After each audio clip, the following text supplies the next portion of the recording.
And today we're starting off a new chapter in Genesis. We're beginning to look at the story of Judith and Tamar as contained within Genesis 38. We're going to spend 2 or 3 days in this chapter, and I've given an overall title to it, God is Faithful. Now, a quick reminder, I'd just like to say that if you've arrived here for the first time today, there's always a transcript available of every talk I give, and that can be found in the episode notes of any audio version of the podcast. They're hosted on buzzsprout.com, excuse me, but you might be receiving it anywhere on iTunes, Apple, Spotify, any of the podcast platforms. Doesn't really matter if it's the audio version. Have a look in the episode notes and you'll find the transcript there, as well as different ways of connecting with the ministry. Now, the transcript is in the public domain. I don't put copyright on anything I say or any of the transcript text. They're free for you to use in whatever way you want in the development of your own ministry or just in your personal study time with the Lord. But anyway, that's it for today, and what we'll do is we'll just drop into the main text and pick up at the beginning of Genesis.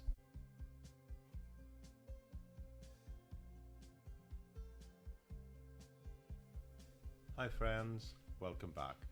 As I said, we're launching off today in Genesis chapter 38, the first of several days looking at this chapter of the narrative, looking at the story of Judith and Tamar, and I've called this next couple of days, the title for it, God is Faithful. And we know that God is faithful. The Bible states that in plain language and also does it in some very significant passages in various places.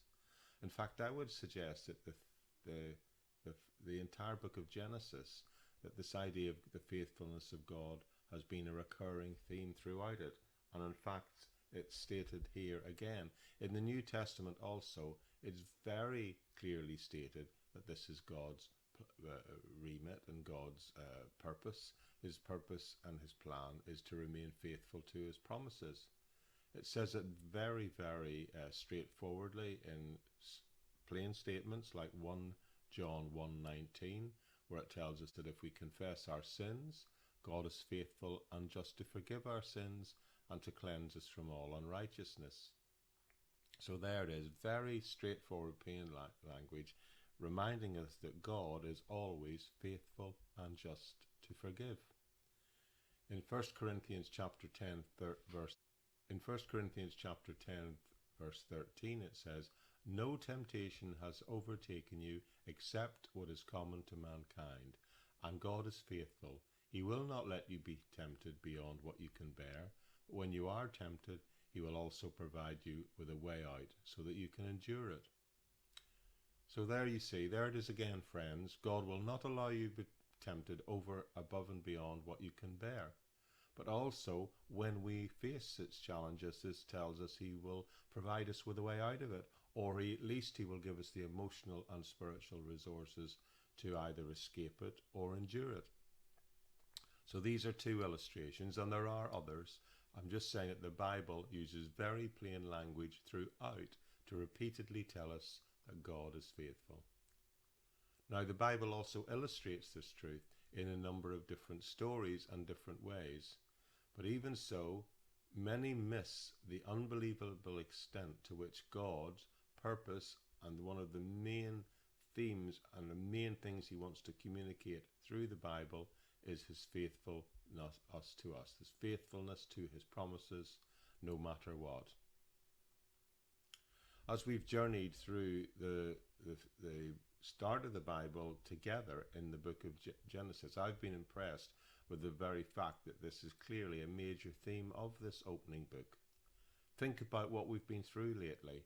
He's been telling us stories repeatedly that demonstrate the faithfulness of God, the faithfulness to keep his promises.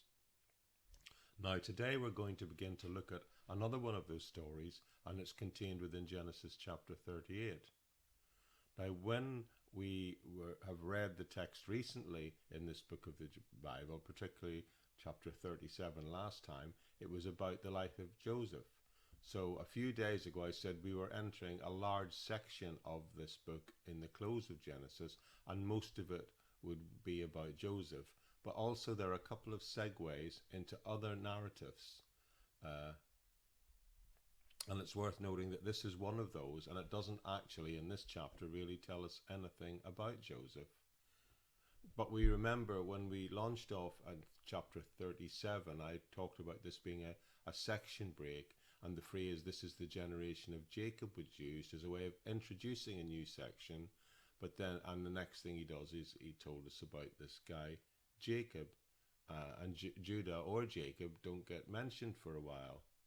So while the main focus in this closing chapter is on Joseph, we've got to remember the overall context that it's all being placed in is it's unpacking for us the story of Jacob and his ancestors. So today we're going to look at what happened in this situation and not at Joseph for a while. But I also want us to point out, what I want to point out is when we look at this chapter, it's going to cover probably a span of around 20 years and really unpack for us another one of Jacob's son, and it's going to look at some incidents in the life of Judah.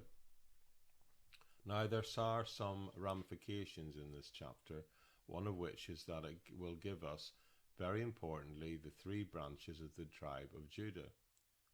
The other thing I need to say before we approach this story is this is one of several very sordid stories that are in the Bible, and this one is going to be pretty blunt.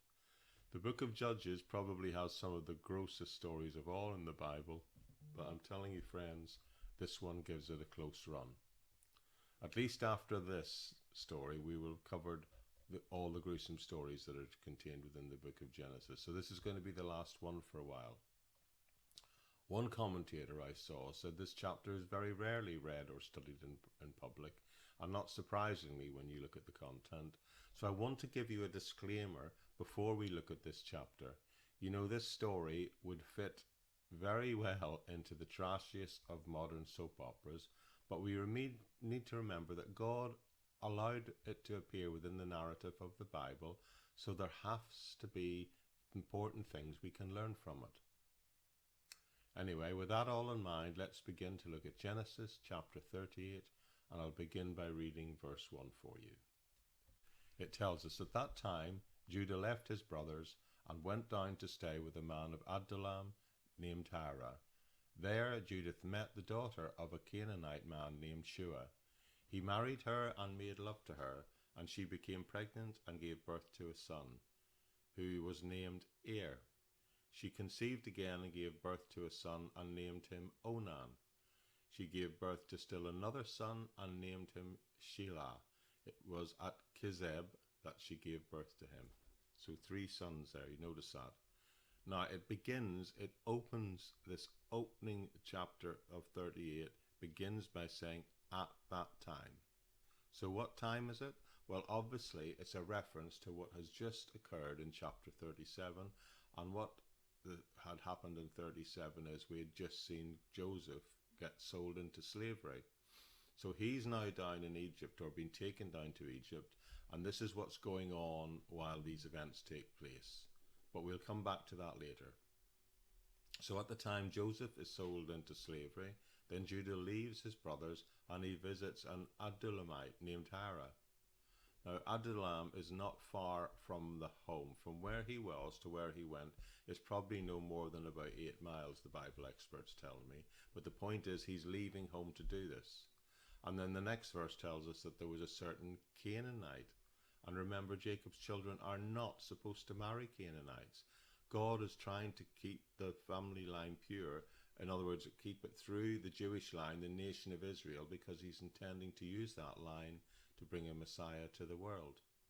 God doesn't want the children, the sons and daughters of Jacob, marrying Canaanites, because for a whole bunch of reasons, well, not the least of one of which is that it's very likely going to lead them into idolatry, because they are idolatrous, as well as just pollute the line. So he doesn't want them to have anything to do with that on that sort of a level. However, Judah still disobediently marries a Canaanite woman, and that woman is identified as the daughter of a man called Shua.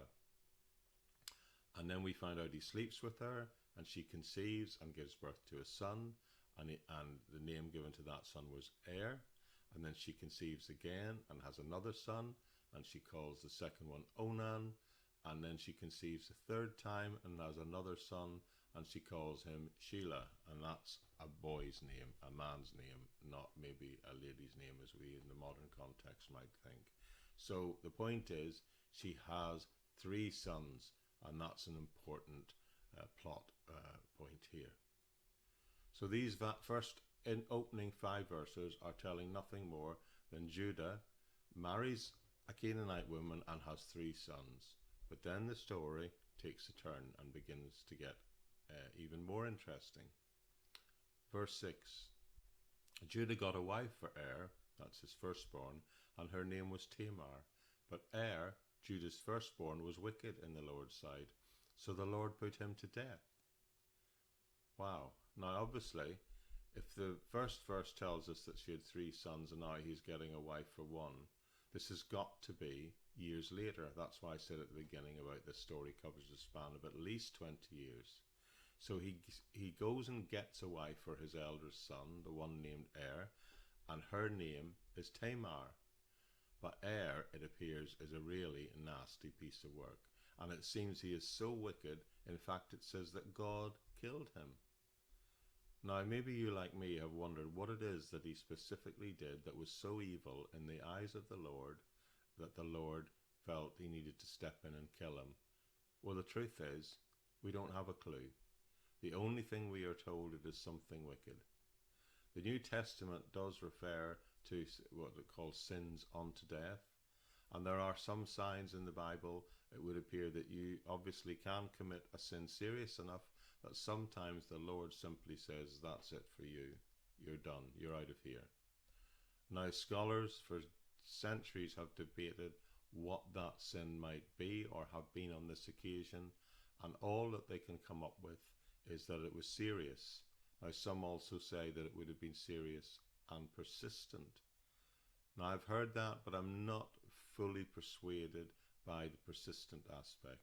I'm not sure that that's accurate, because there clearly are people in the Bible whose sin is seen to be persistent, particularly in the Old Testament, and the Lord still doesn't kill them.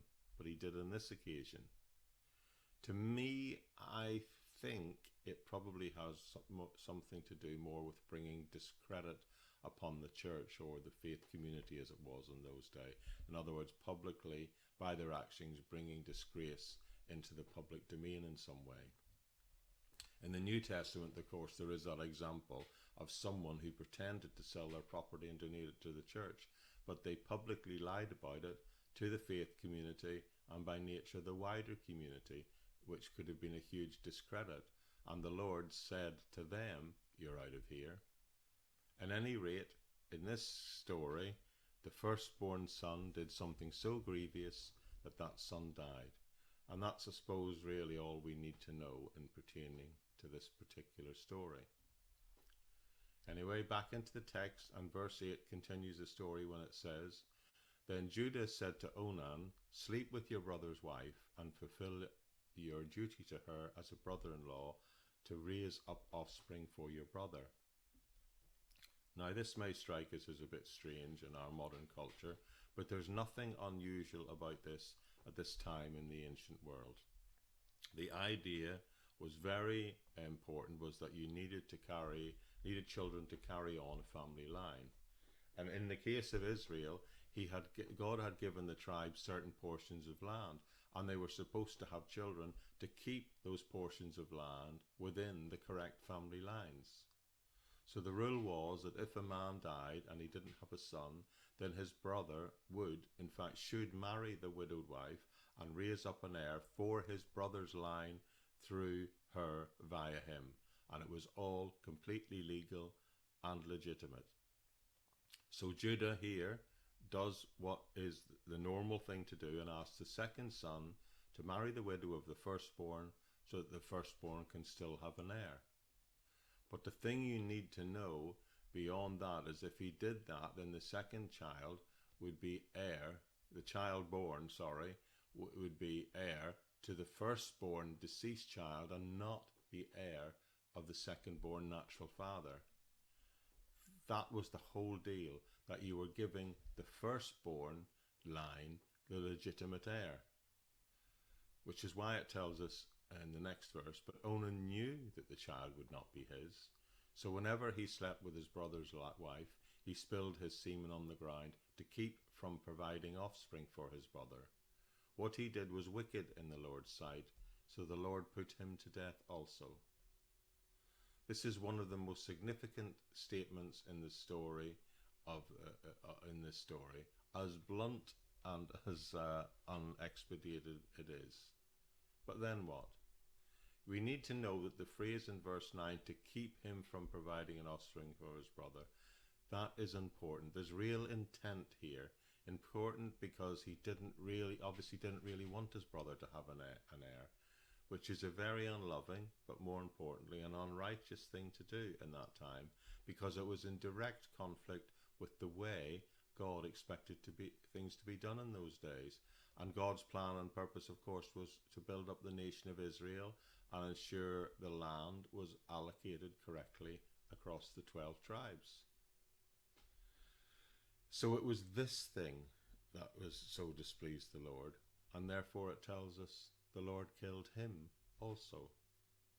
Now we know why this one died. We are told, it's not like the first one, the Lord was so displeased with his actions that the Lord said to him, you know what, time's up, buddy.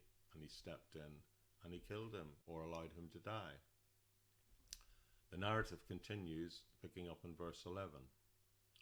Judah then said to his daughter-in-law Tamar, live as a widow in your father's household until my son Shelah, that's the youngest one, grows up. For he thought too, he may die too, just like his brothers. So Tamar went to live in her father's household. Now remember, there's going to be a huge age difference here. She can still have a son in the future, and the first one will be the first child born to her, even by this third son when he's old enough, will be the heir of the firstborn. So that's the plan, you get it? The third son isn't old enough yet to marry her or consummate the marriage with the widow of the first two, but that's the long-term plan. But then things seem to get, well, how can I describe it? Interesting. Picking up on verse 12. After a long time, Judah's wife, the daughter of Shua, died. When Judah had recovered from his grief, he went up to Timnah to the man who was shearing his sheep, and his friend Hirah, the Adummelite, went with him. When Tamar was told, your father-in-law is on his way to Timnah to shear his sheep, she took off her widow's clothes, covered herself with a veil to disguise herself, and then sat down at the entrance to Enaim, which is on the road to Timnah. For she saw that, though Shelah had grown up, she had not been given to him as his wife. Okay, so Judah's on his way, and Tamar takes off her clothes and covers herself with a veil, and she sits down in an open place on the road, on the route that she knows her father-in-law will be taking. Remember, the third son is now grown up at this time.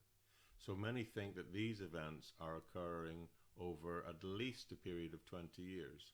Now, this lad is still the youngest, but now he's capable of marrying her, yet he's still not been given to her as a wife. So he's old enough to do that, but it still haven't happened. So what this is saying is that the third son is old enough to marry her, but for some reason Judah hasn't given this third son yet to be a husband for her. So strike three, you might say. So the first two husbands have died, and now the third one is old enough to get married to Tamar, but it hasn't happened yet. So I wonder what's going on and what he's going to do next, what Judah's going to do next. Well, you know, friends, what he does next is really quite shocking. And we'll find out and try and understand what it means in the next episode.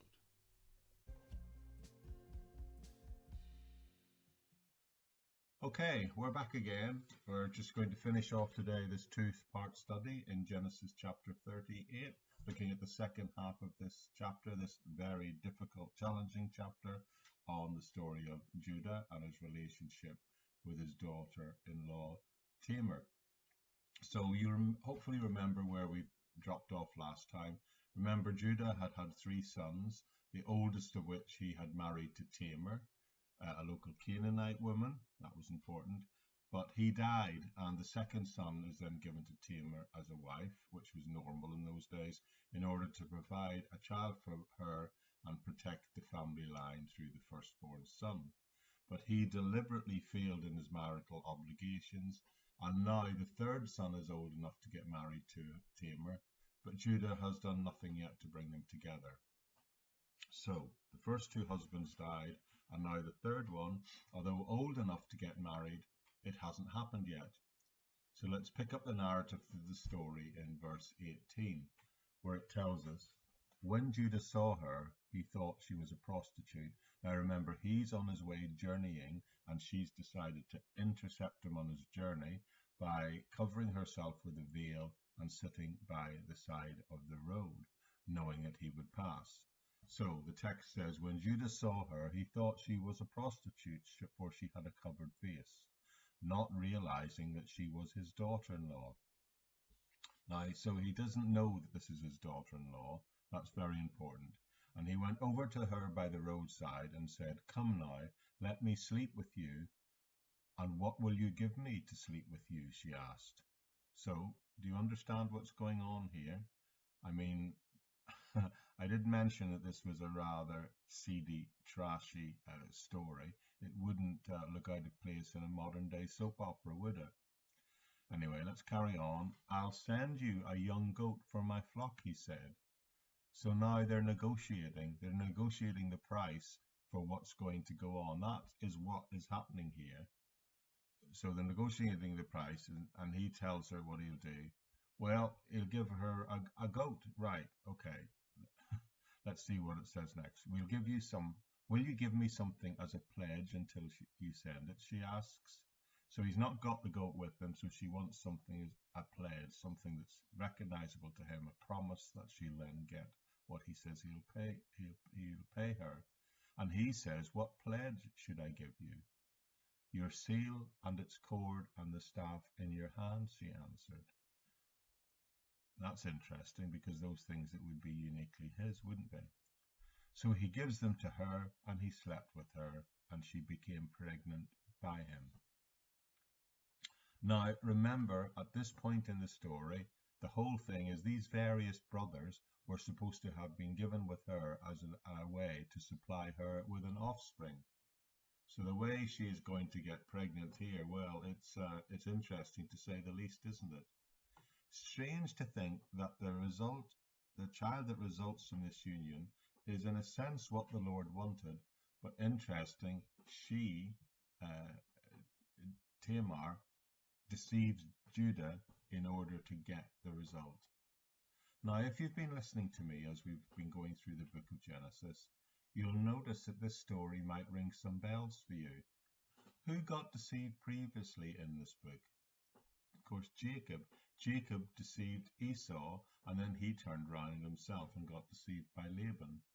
So what we're seeing here is a family pattern, isn't it? We're seeing that deception sort of runs in this family, because now Jacob's son, Judah, gets deceived by a woman, and this is not the first time or the last time that this will happen in the Bible, or, as a matter of fact, in real life, I'm sure.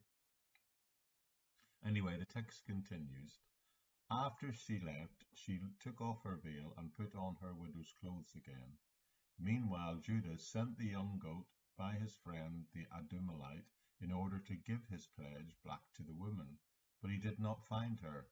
He asked the men who lived there, where is the shrine prostitute who is beside the road at Enaim? There hasn't been any shrine prostitute here, they said. Remember, she wanted to have his seal and his cord and his staff, and that was the pledge that she would hold on to until she received the gift of the goat. That was the deal, but the guy who goes with the goat can't find her, And when he asks, where is this prostitute who plied her trade openly by the side of the road here, they reply, we don't know what you're talking about. We don't have any prostitutes working here. And that, of course, was the truth, because she wasn't a prostitute in the strictest terms of the word. Judah might have thought she was a prostitute, but she had just tricked him. She was just there for the one specific purpose of tricking her own father-in-law into getting her pregnant. The story continues. Then Judah said, let her keep what she has, or we will become a laughingstock. After all, I did send her this young goat, but you didn't find her. About 3 months later, Judah was told, your daughter-in-law Tamar is guilty of prostitution, and as a result she is now pregnant. Judah said, bring her out and have her burned to death. So now the assumption is made by those who live around Tamar is that she must have become a prostitute because she's pregnant. So that she must have been playing the harlot, as it says in the King James Version, which of course isn't true. Now, the penalty for adultery is, of course, death. So whether or not there's been a strict adultery is questionable here, but Judah initially calls for her to be brought out and to be burned. Now remember, Judah at this point doesn't know what really happened. So, as she was being brought out, she sent a message to her father-in-law and said, I am pregnant by the man who owns these, she said. And she added, see if you recognize whose seal and cord and staff these are.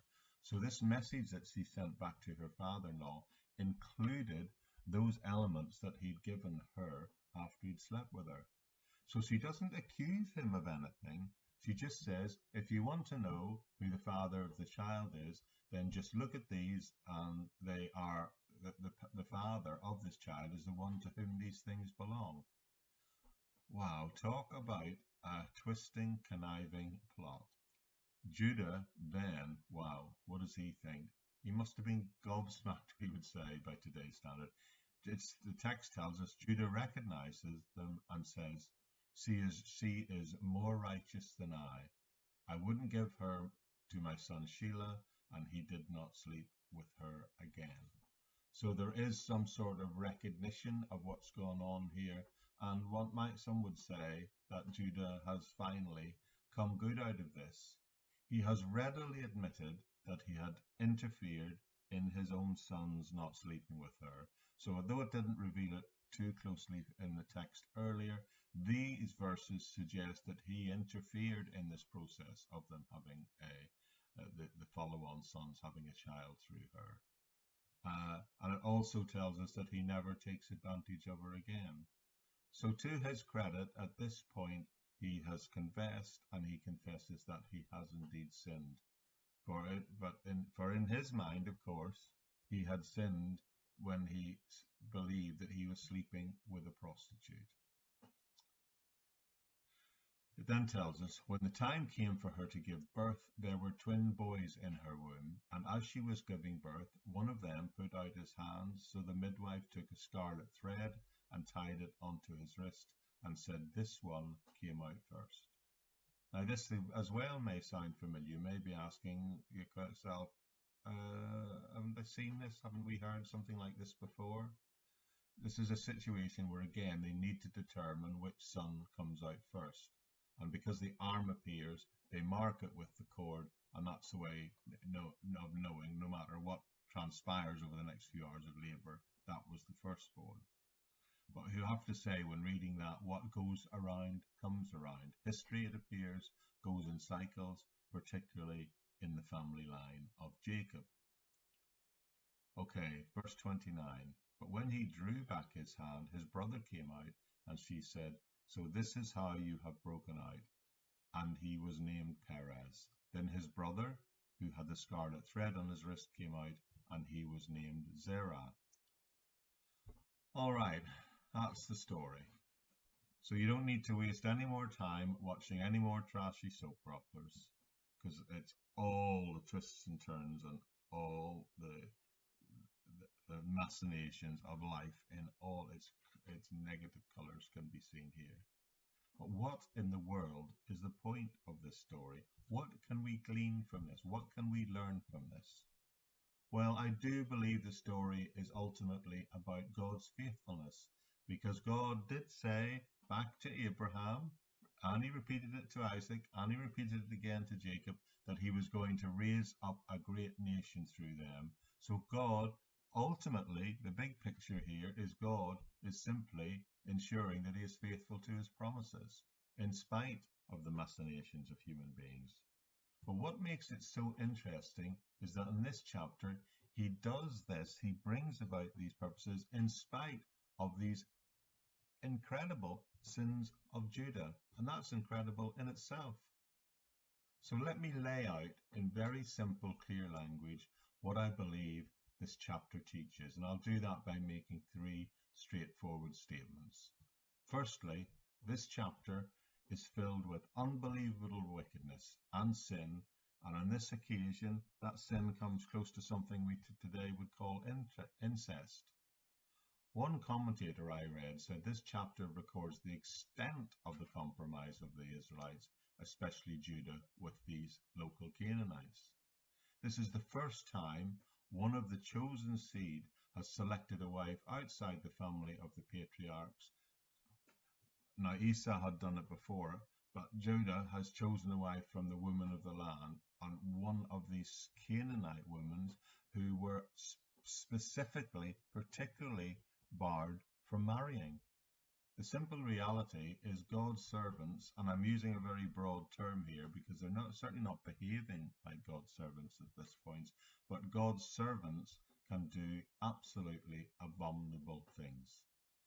Now, it's very popular today among some circles to preach that because someone does something bad, that means they can't possibly be a Christian, because they say, well, Christians don't do things like that. Now, I have to say, I wonder what book they're reading, because it's certainly not the Bible. If they're reading the Bible, you can't possibly reach that conclusion. We've now ourselves spent a lot of time lately in the Old Testament, obviously in the book of Genesis, and this sort of behavior, well, it's not been the exception, it's almost been the rule. I mean, the simple reality is that believers are capable of unimaginable, unbelievable sin. So you can't just look at someone's life and use that to determine whether you think they're a believer or not, because believers can do unimaginable things. Believers will sin and often will continue to sin. And this chapter is another illustration of that fact, that there's unbelievable sins that God's servants can commit. Incest, they can visit prostitutes. Later on in the Bible, we'll actually get to see them things like murder. Yet still, God will fulfill his purposes. So the second observation I want to make is this chapter is an illustration of the faithfulness of God, in the sense that that's the whole point of the chapter. God says, I'm going to raise up a nation through Jacob and Judah, and that was his plans. And he ends up having 3 sons, none of whom have descendants, as was originally planned. But Judah then ends up sleeping with Tamar, his daughter-in-law, unbeknownst that it was her, and she has twins, of course. And those twins, we will find out later, become the future leaders of the tribe of Judah. One commentator said, just that as in chapter 20, where the seed of Abraham was protected by Abimelech the king. I don't know if you remember that, where he refused to take advantage of Abraham's wife, thinking that it was his sister. In this occasion, it's the woman Tamar, not the patriarch himself, who is ultimately responsible for the survival of the nation of Israel and for producing the descendants of the house of Judah. So God is faithful and even uses a Canaanite woman to bring about his purposes. Remember, Judah was the one who with his brothers sold his younger brother Joseph into Egypt, into slavery. So this is a pretty disrespectful character here. Judah and his own family, despite their attempts to hinder God's plan through Tamar, God still worked it out. So putting these two things together, it shows me that people are unfaithful to God frequently, regularly, but God is always faithful. And that's the point. You can still depend upon the faithfulness of God, and you still can depend on God to fulfill his promises. Now, in the last episode at the beginning of this study, looking at chapter 38, I quoted two verses from the New Testament. One that said, if we confess our sins, he is faithful and just to forgive our sins and cleanse us from all unrighteousness. That's 1 John 1:19. And then in 1 Corinthians 10, verse 13, it tells us that even if we fall into temptation, God will always give us a route out of that temptation and a way of escaping any possible consequences as long as we remain faithful to him. Now, God was faithful to his covenant with Abraham, Isaac, and Jacob, and likewise, he will remain faithful to those promises he's given to us, just like these promises given to us in the New Testament, faithful not only to forgive us, but also faithful to protect us. But there's one more statement I'd like to make. Statement number one is this chapter is filled with unbelievable sin. Statement number two is that this chapter is an illustration of the unbelievable faithfulness of God. The third statement is this chapter is also an indication of the unbelievable grace of God. You see, when we get to the New Testament, we're going to start by reading the Gospel of Matthew. And right there in chapter 1, in the earliest verses, Tamar is mentioned. Her name is in verse 3, right at the beginning of the family line of the Messiah. There are several women who are named in the family line of Jesus contained within the Gospel accounts and the genealogies. Matthew chapter 1, I'm not going to take the time to read it today, but it starts out by saying this: Jesus was the son of Abraham, and it lists the genealogy from Abraham to Joseph, and there are women listed within that genealogy, not just men, but women. But what is fascinating is that the women are listed. Well, one of them, the first one, is Tamar, and we now know what she did. She deceived her father-in-law and tricks him into anonymously sleeping with her, yet he still gets her in the messianic line. The next woman that is mentioned is Rahab, and she was a prostitute. Well, certainly in the early part of her life, that was her profession. Another woman in the genealogical line of the Messiah is Ruth, who persuaded Boaz to marry her by using, one might say, the questionable technique of spending a night with him as he slept intoxicated on the threshing floor. Didn't sleep with him, but lay at his feet. These women are all listed in Matthew chapter 1. And then, of course, there's Bathsheba. We get to her later in the genealogy, who became the wife of David, but not after first committing adultery with him. They're all listed in Matthew chapter 1 in the genealogy of Christ. And the point I want to make is the fact that this in itself is an illustration of the amazing grace of God. He doesn't just save righteous people, he saves sinners. He saves sinners like you and me. And he doesn't just save small sinners, he saves people with the most complicated of difficult of past. People who have committed the most wicked of sins, and he still will save them and use them to fulfill his promises. And can we all be thankful for that? None of these women were anything like near perfect, and I suspect you and I, in our lives or in our past, are not anywhere near perfect either. Rahab, in her early life, was probably the most irreligious and carnal of all the biblical characters, but all these women are chosen, and all these women illustrate that God forgives sins and gives people a new life. So yes, this is a difficult, challenging story. You might even say this is a sordid story, but it still highlights all the more the faithfulness and the grace of God, and we all can be thankful for that.